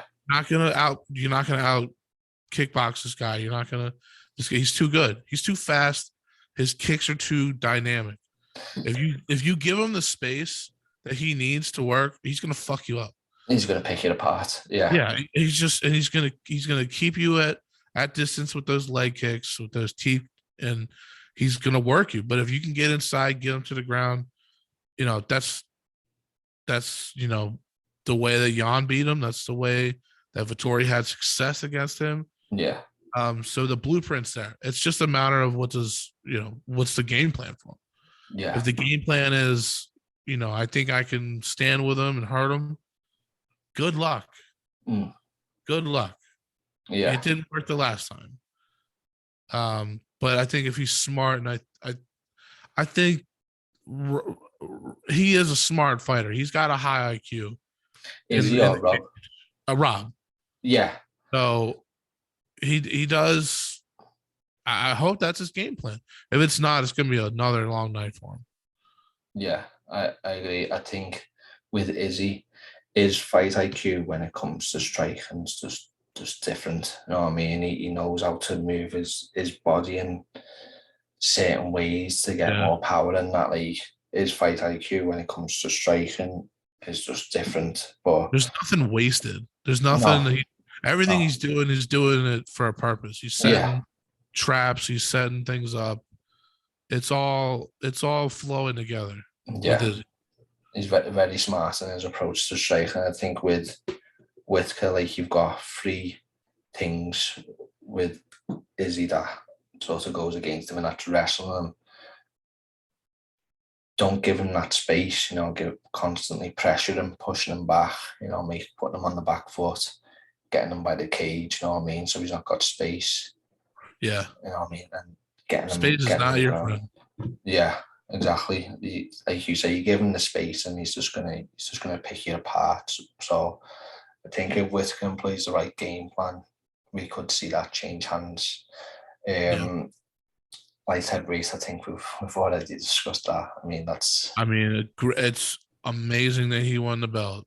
Yeah, and I love Glover to death, but it was fun. It was fun to watch you win it.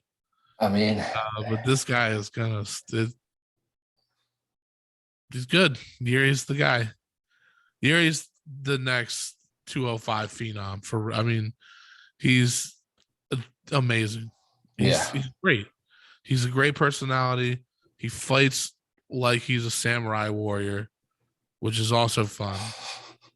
And he's so unpredictable for such a big guy. That fucking elbow that he killed Dominic Reyes with was so unorthodox, and like, it just goes to show you that this guy's got so many weapons. Yeah. So creative with his striking, where it's like Glover gets hit in almost every fight. Yeah. It's amazing that it seems like when Glover does his best work it's after he gets rocked. He gets rocked and he falls into like a single leg takedown. Yeah. For some reason, like, it's crazy how he survives a big power shot and ends up on top, landing ground and pound, knocking people's teeth out right after he gets dropped. He gets dropped into a takedown. It's crazy. Yeah. But I don't think he's not gonna survive this one. I think he's too smart to. If he knocks him down, I don't think he'll chase it. You know what I mean? Nope, he'll let him get back up, and it's good that Glover won, because it shows people even at that age you can attain, a belt, a championship at that age. When you're thinking MMA, the latest you fight on might be 35 with, let's say that's the average or whatever. But he showed like you can go into your 40s and do it. Randy Couture showed you. I've showed you in the modern day that it's still possible. So not only fight into old age, but fight at such a high level against really good guys like Anthony Smith and younger fellas as well. You know what I mean, yeah, very young guys in the game. Yeah. So next, heavyweight. So obviously, there ain't no fucking way Francis Ngannou will be champion by this time next year. No, yeah, he's getting stripped. It might not even he's not going to fight, but he's not going to be. We're going to have a new champion. I would say in 6 months' time. They're going to strip him quick. Once he actually has surgery, and they have like confirmation that he's really going to be out for 9 months, they're gonna pull that title real quick because they know he's going to go box. He wants to go box. Yeah. He really wants to go. I mean, he seems genuinely honest when he says that I want to box. That's what I want to do right now. I'm going to go and fight. I'm going to go box. So let him. Yeah. Let him go box. That's fine. People think that there's not one guy that will make or break them. The machine goes on. The machine will always go on. I mean, Francis, for as fun as he is and as much as we might all like him, that pay-per-view sold 200,000 buys. Yeah. It's not a needle mover. He's not a money guy, is he? That's and they set him up for failure, but even with a stacked card, he sells 500,000 buys. You're not going to bend over backwards for that guy still. Yeah. So they're going to let him go. They're going to let him do his own thing. They don't need him. They really don't. They don't need any of these guys. Any of them. There's not. Besides Conor, but do they really need him now? Do they need him anymore? Or did they got what they got out of him? I honestly think they don't. Yeah, I agree. I would agree with that. Anymore, they don't need him anymore. For me, and I've said this before. I know you're a big fan of him, but I think Conor is only staying in now for relevance. I don't know if you agree, but I think that's why he's here now, is he wants to remain relevant in that world. You know what I mean? I don't think the UFC needs him anymore. I think when Francis goes, it won't be a massive thing. You know what I mean? But for you, who's the two people that they put in there to fight for the vacant belt? In a perfect world, probably John and Stipe. Stipe's been pretty radio silent. Yeah. Since his loss. So you don't even know if he wants to fight, if he's in shape, if he's retired. Nobody knows because he's not really said much since he lost the belt. The most likely fight is going to be Cyril and John. Yeah. That's their guy, and John Jones is John Jones. Cyril's the guy they want. Yeah, obviously. And the only other guy that would make sense would be Derek if he wins his fight against Bam Bam. Yeah. Other than that, there's nobody else that I would stick in there right now. Honestly, I think if obviously Tibi thinks he'd be ready, but I think if Aspinall is to beat Volkov, which I think he would, I would love to see him and Cyril. That's a good fight too. I think that'd be a very technical fight. They're both good dynamic strikers. You know what I mean? But yeah, I just think that would be a great fight for the title. You know what I mean? Yeah. And it'd be good to see Aspinall fight for the belt, in all honesty. But yeah, it'd be interesting to see who they do throw in for that vacant belt when it becomes that. I hope that we're both wrong and they figure this out with Francis, because I like Francis. He makes the picture a lot more interesting when you have that guy involved. Him versus John is the fight. Yeah. At heavyweight, I want that fight more than anything else at heavyweight. Yeah. So I hope they can figure it out, but it just doesn't seem like that's going to happen. Yeah, so, it doesn't. Hopefully they can, put stuff to rest and sort it. Yeah. But yeah, we'll see how that pans out. It's not like Dana White to hold a grudge. So But I mean, again, it's money involved in it, so yeah, we'll see how it plays out. But it really fucking hurt. It really hurt Francis for that pay-per-view to do so poorly. Yeah. Really, I mean, it's because now it's like, that's what you pull in, bud. Yeah. Well, I mean, we can give you 700,000 instead of 600,000. But we're not doing any more than that. It's not good for his bargaining chip. And for him to be making demands of I want box, they're gonna be like, we don't give a fuck. Yeah. I don't care if you want to go box. You're not. Yeah. I think that's probably gonna be the thing that sticks him up the most is he wants to box. He wants to go fight Wilder and Fury and get embarrassed and to let him. I think that Fury spoke about it as well is probably pulling them in more. You know what I mean? That Fury's spoken about it on Instagram and that. So, yeah, I mean, we got our boy Conor McGregor to fucking blame for all this boxing shit. It's everybody wants to fucking box now. Everybody thinks that that's the direct. No, he boxed Floyd Mayweather. That's why he made $100 million, guys. Yeah, because he fought boxed Mayweather. Because he fought the fucking money guy. Yeah. The money guy from here fought the money guy from there, and they made a lot of money. Yeah, both of them. You're not gonna fight. It's not you're not gonna make a whole lot of money fighting Deontay Wilder. Not as much as you think. Yeah. You might make more than you made for this fight. And I'm all about the fighters making more money, but it's got to make sense. Yeah, you gotta get what you're worth, and we got to figure out how we figure out what you're worth. What do you actually pull in? Yeah, exactly. You can't be demanding $10 million for a fight that you saw $200,000 or 200,000 pay-per-views on. That's just fucking nuts. You're not gonna get.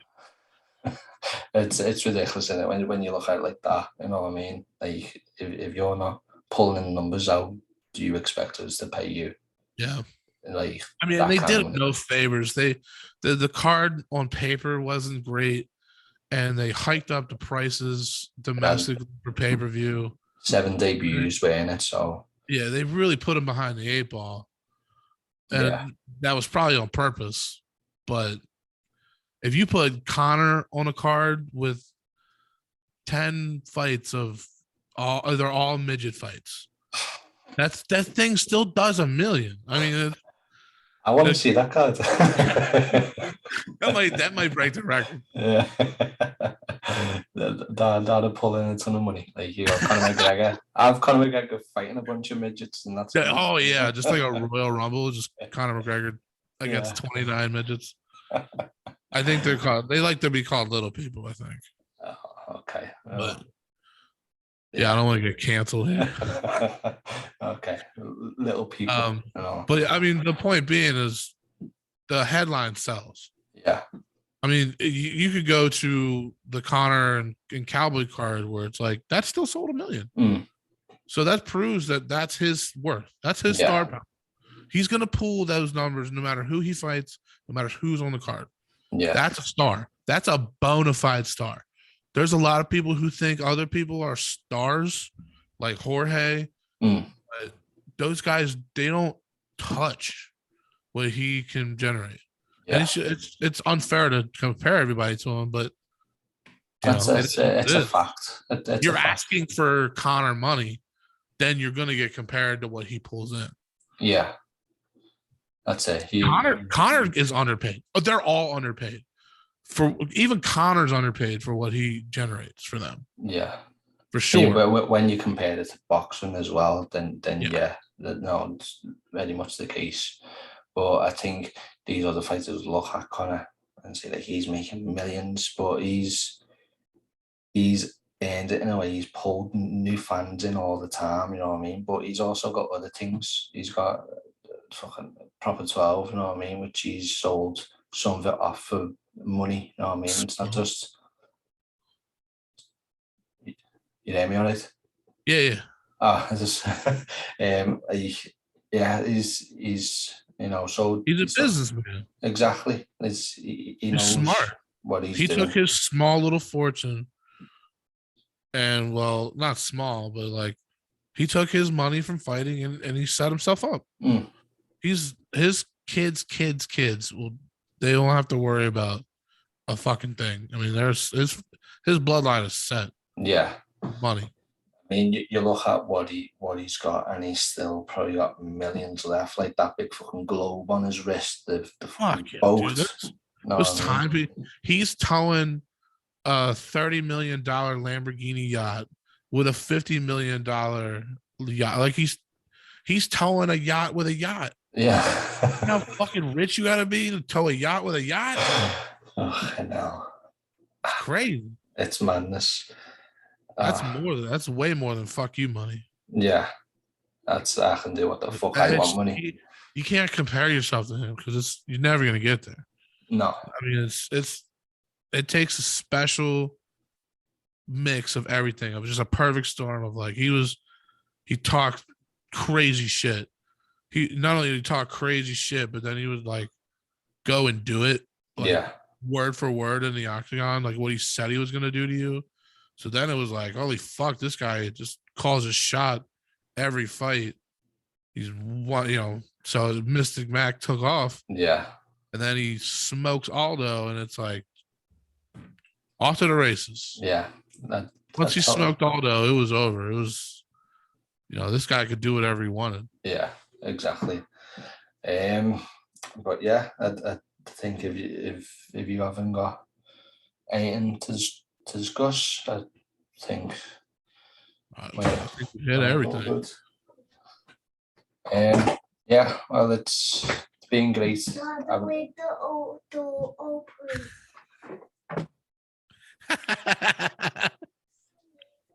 God, how old are your kids?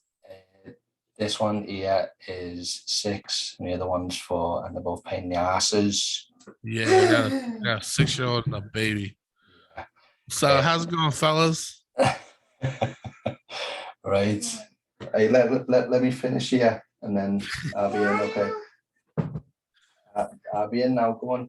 Let me finish. Right. Yeah, it was great. They make an appearance more or less every time now. So that's all good. That's all good.